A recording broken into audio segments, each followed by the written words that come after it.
Hello everyone, it's Amy and welcome back for another Market Monday kit demonstration. So today I'm going to put together a few things with the kit that I have for today and or just show you the different types of things that I do. So with the tissue paper, I want to make like a background with the tissue paper so that I can use that to rip up and put on other projects. So, and I wanted to use my little rest in peace stamp. And the way that I made this was I just took my pokey tool, and you can't actually really see it. I don't even think I can tip it so you can see it, but I just took my pokey tool and I just kept poking in there like this until I went ahead and I did the R and then the I and then the P. The biggest thing, remember, you have to do it backwards. And if you have a hard time doing it backwards, use a permanent marker or something that kind of soaks through your paper. Write the word on your paper and then flip your paper over. And that way you can look at it as you're trying to put it on your project. Because not only are the letters backwards, but the word itself is also backwards. Like I've done it before where I've done the letters backwards and I've done R-I-P. And when I flip it over and stamp it, the letters are all in the correct direction, but the word is backwards. So it does help to just write on a piece of paper and then make it so that you can flip it over and see what you've written. And then you can use that as a guide to look at. If you have like a white pencil or white marker or something, you could write it on here, so that you could, trace it. But I just go ahead and I just do it by hand, but I use my pokey tool and I poke right into it. This doesn't press the way that Fun Foam does. With Fun Foam, you can just push into it. This one I really, I poked into. Just poked the whole thing until I had a solid line there poked in. With the Fun Foam, you can just take a pen or something and just, I don't have the pen here that I used, but I went ahead and I traced my bat cutout that's in the kit. I traced it on the Fun Foam, and then I just took a pen and I just pressed in the eyes, because in the Fun Foam, probably shouldn't have really done like that because now I've made them a little bit wonky. I just pushed right through the holes that are in the die cut, and and then I cut it out, glue them on a piece of cardboard so that you got something steady to push on, and then just put some masking tape handles on the back so that you can stamp with them. And I wanted to do some larger stamps, so I did my rest in peace and the bat. And I thought the spider web would look good with this because I like the spider web. And so I thought that I would do that one also. Let's see. Oh, and the cat's eye. I wanted to do the cat's eye too. So now with the cat's eye, I left it the way it is because I just like the shape it is. I could go ahead and, press lines into that also, but I just didn't want to. But you can do that to give it like the pupil here. Here are some that I did here. I kind of used a white marker to draw on it. And here, because it was the stamp off, it's much lighter. I just went ahead and drew with a pen on there. But you can do that. But I also just like it just a plain. So for the cat's eye, I didn't put anything on the back because it is quite thick. So there's enough room to grab onto it without sticking your fingers into the ink. And then you can just, now my ink pad is quite wet. And so I thought I would maybe stamp off once because that's really dark. And I would prefer that what's on here possibly not be as dark. So I'll do one more of those. And when you're trying to make background paper, I missed a spot. So when you're making background paper, you want to make sure that you move your stamp into lots of different areas. So I'll put the darkest one over here. Oh, I stamped that one off pretty well. And your stamp offs, you can do those. I really should not have stamped it like that. I should have done it more, left it so I could cut them out later and use that also. So that's enough of that because I have a lot of things that I want to put on here. I'm just going to put a spider web right on there. I love the spider web, and I don't like spiders and spider webs, but they're, for some reason, in this kit, I kind of like them. So I want to get my bat on there. I should have started with the bat. And you should always start with your biggest stamp and then go down to your smallest. It's easier to fit them onto your project that way. Because now I have to find a place to fit him.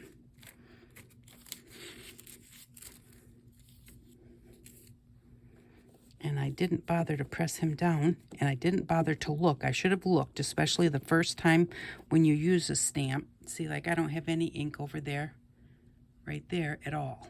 So I definitely need to make sure that I get ink on the whole thing.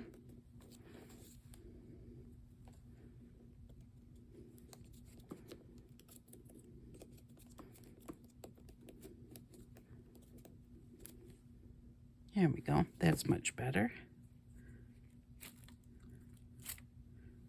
Oops, my paper was all wrinkled. Wasn't paying any attention to that, so trying to think.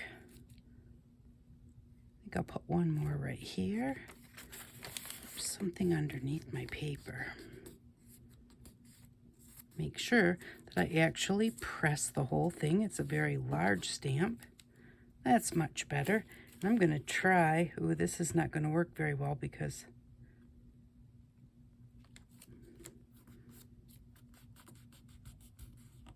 my edges are not exactly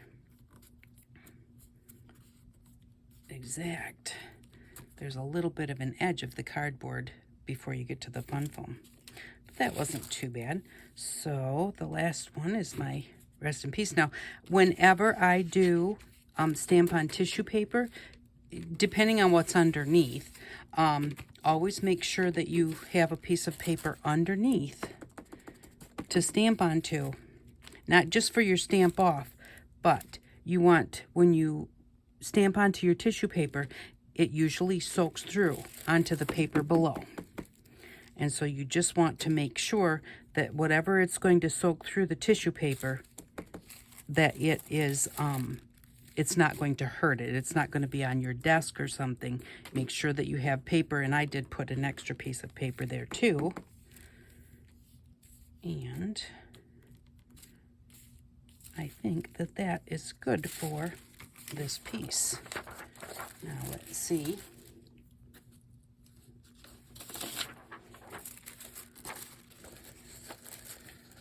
So that looks pretty cute, and that will make a nice background paper for a larger project. So I like the way that that turned out. And then I wanted to show you how to, here's another piece of background paper that I made with my stencil, and then these little spider stamps, and I thought that that looked cute. So I've got that one for my projects, and I wanted to show you how to use the masks because I have had people ask me before, you know, like what is the purpose of a mask? So with the mask, it helps you to layer up things so that they look like some, you know, one thing is in the foreground and one thing is in the background. So we're just going to, I've just got some different inks here. So we're going to put this one in the front of a few more jars. So I'm just going to ink this up.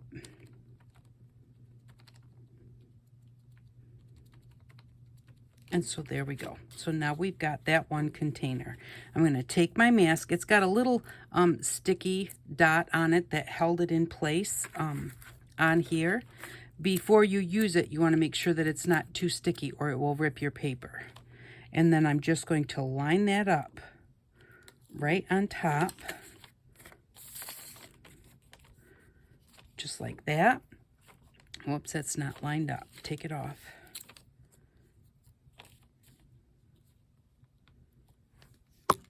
Better put my glasses on so I can see better. Okay. So line it up like that. And then decide what other bottle. Let's say we want to use this one here. And so I'm going to put that right there. And so it will look like this purple one, even though I'm doing it second, it's going to look like it is behind. Whoops, I moved it. It's going to be behind the orange one because the mask is keeping the orange one towards the front. So there's that one. We'll do another one. And let's do this one here.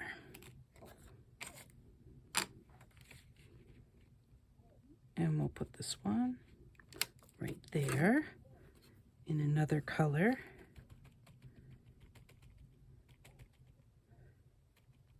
Okay, so there we go. Now, we're going to go ahead and we're going to take this mask off. And now it looks like this one is in front of the other two models. So now if you want to maybe put something, we'll do this one. So we'll put one in front of here, or behind here, I should say. And let's just go ahead and put another purple one here.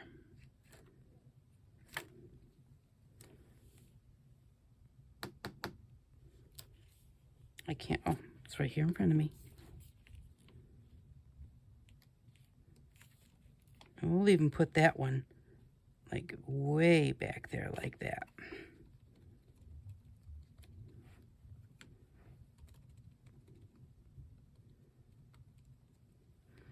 So now it'll look like that purple one is really, really behind there, because when we take this off, now that purple one is behind that yellow one. So that is just the way that you can use the masks along with your stencil. And I thought that they were pretty. I like this stencil for Halloween because of the little potion bottles. I think that's the perfect one for Halloween.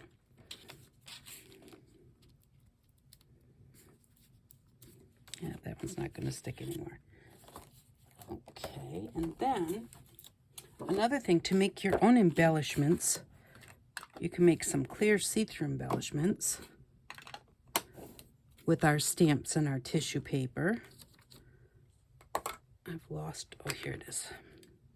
Always try and remember to cover up your inks when you're done with them so they don't dry out. So take your stamps and stamp it on tissue paper, which I had one here.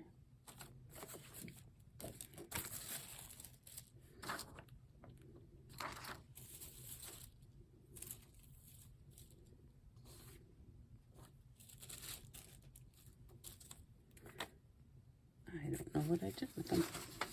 Oh, here they are.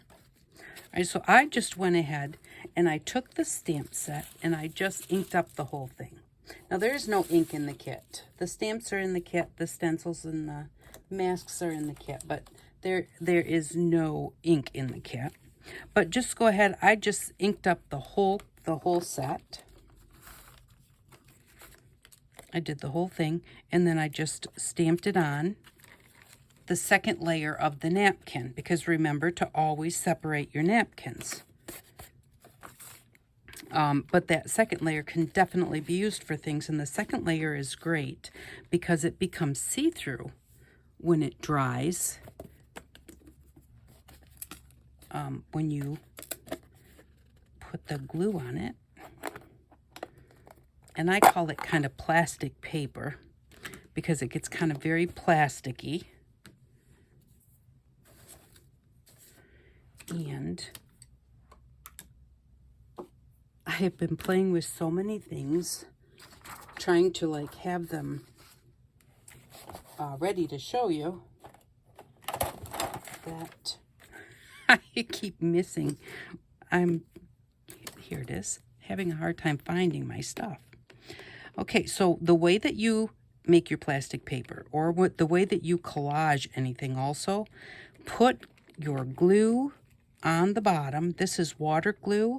Water glue is 2 parts glue to 1 part water. PVA glue, which is just Elmer's glue, white glue from the Dollar Tree, any kind of white glue. Put it on your, if you're doing decoupage, put it on your project first, then put what you're decoupaging, and then put it on the top. If you only put it on the top, sometimes it does not stick. So, but with this, to make your clear embellishments, you want it underneath and over top to make it much sturdier, because we're going to take it off of here.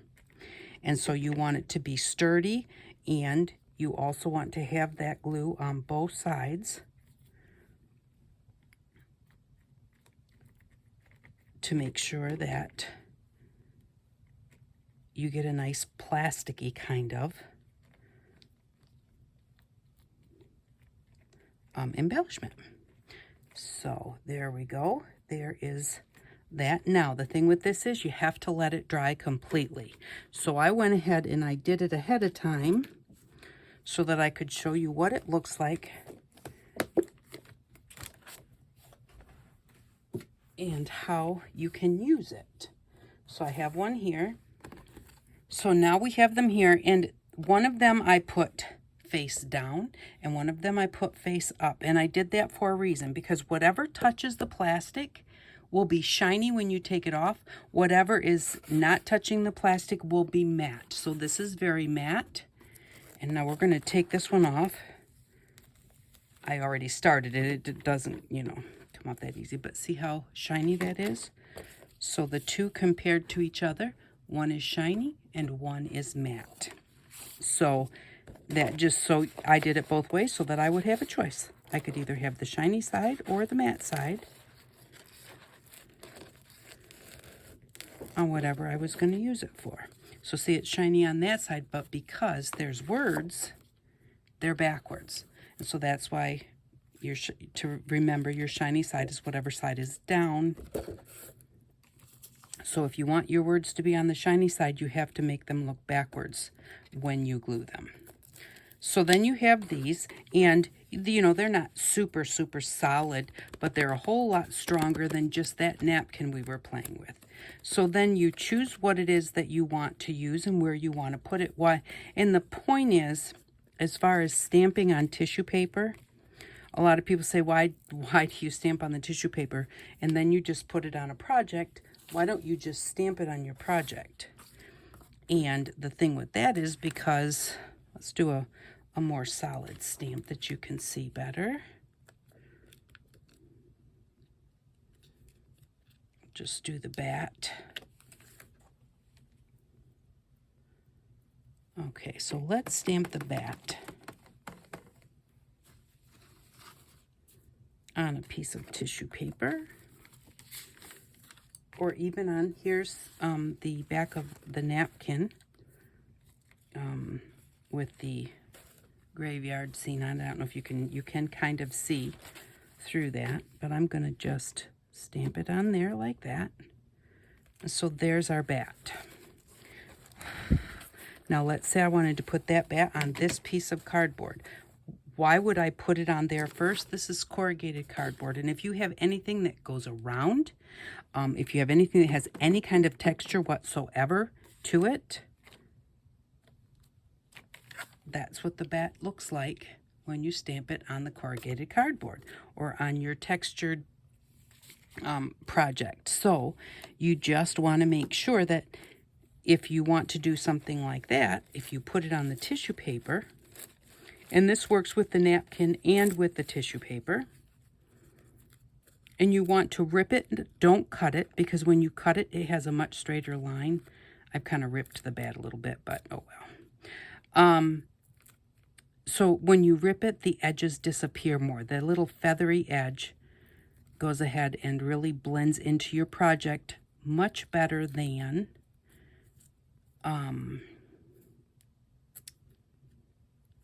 if you have cut straight edges. So you want to just rip it and then go ahead and put it with the water glue.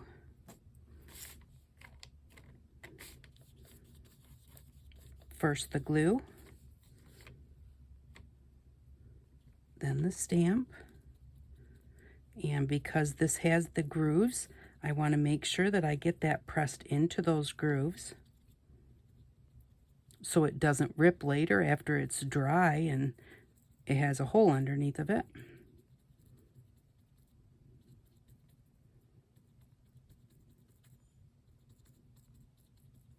Like that. And so now you can see the bat, and I did smudge it a little right there because I didn't let it dry, but you can see the bat much, and it looks like a bat versus something like this. So that's the whole reason to stamp onto tissue paper for some reasons, or that is a reason that you stamp on tissue paper versus stamping on the project itself. Also, sometimes if I'm working on a project and I'm really loving it, I don't want to stamp on my project because I'm afraid that I might not like it, or I might mess up my stamp and I won't be able to line it back up again.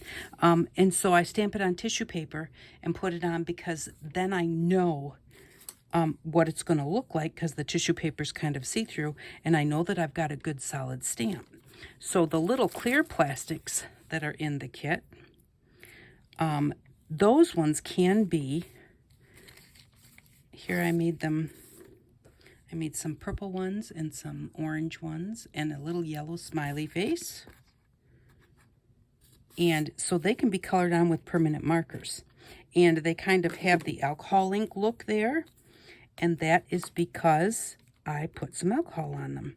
Permanent markers, basically, they are alcohol ink. So here it is, and it's just a nice solid orange. But if you take just a little bit of rubbing alcohol, and I have some rubbing alcohol in this bottle. I took the label off. It says rubbing alcohol on it, so that nobody thinks it's something different. And I put way too much on here. And just kind of press it onto my paper over here to get some off. But just have some rubbing alcohol on a piece of felt, and then just press it onto that one time. Oops, it's going to be on there too long. Just give it one press and then take it off, and it will start making it marbly like your alcohol inks do.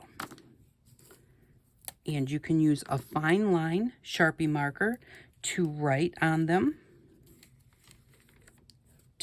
I use that for the little smiley face. I have a little ghost there that says boo, and I just used a drill to drill a hole in the top of each one of these.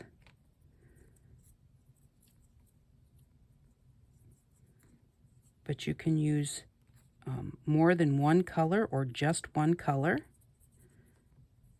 And you don't have to, if you want it to just be on there and be solid, you can just go ahead and color it and leave it. Or you can use the alcohol ink to give it a little bit of an extra, a little bit of the mottled look, just like here. And here I used orange and yellow.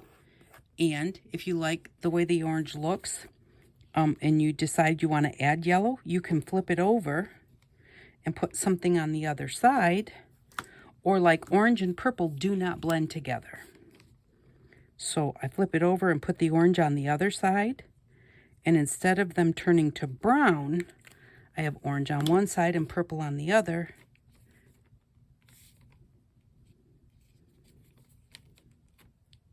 So I can put the alcohol ink on that. And now I've got the orange and the purple mottled together with the mottled look.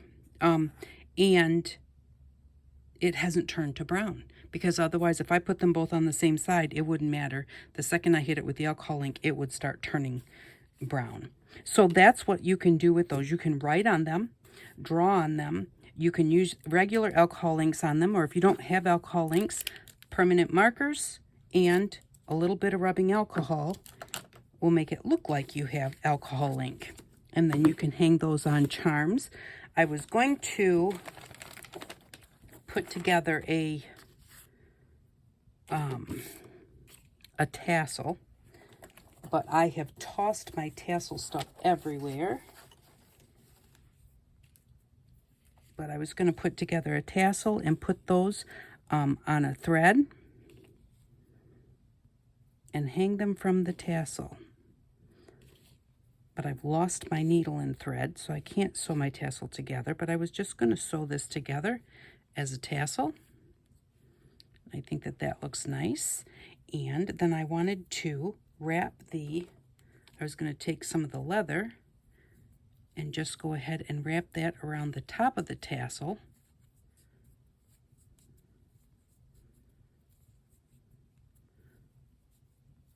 And just kind of give it a layered look like that, because I like the way that that looks.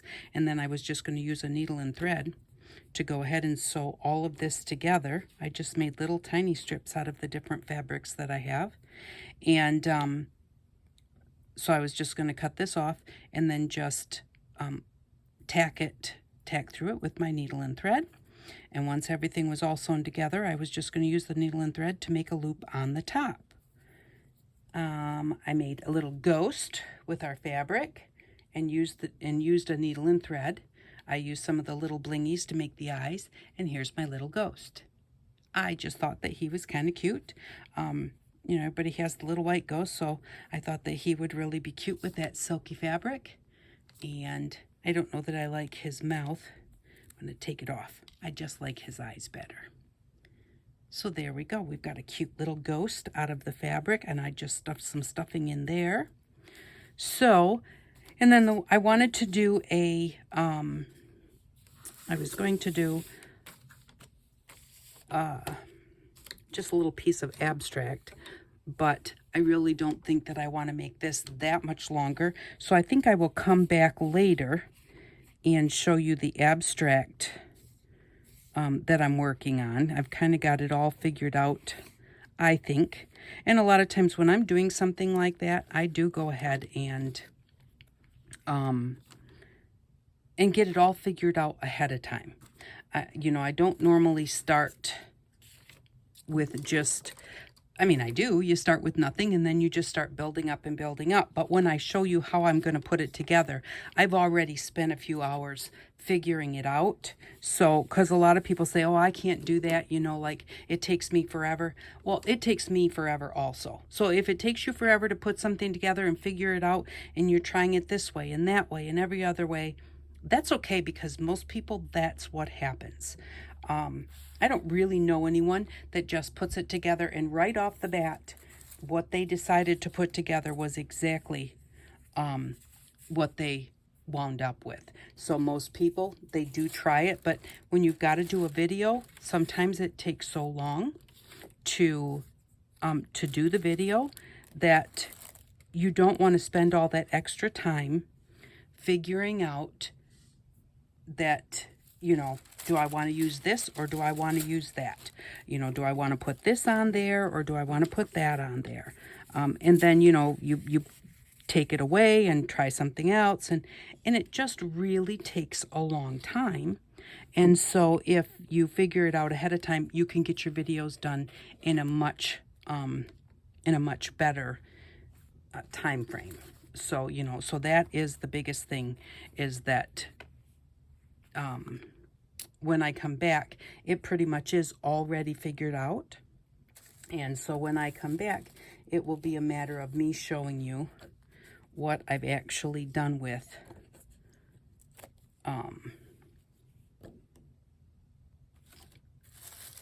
my mixed media project. I'm totally just losing focus today. So anyways, this is just some of the stuff that I was playing with.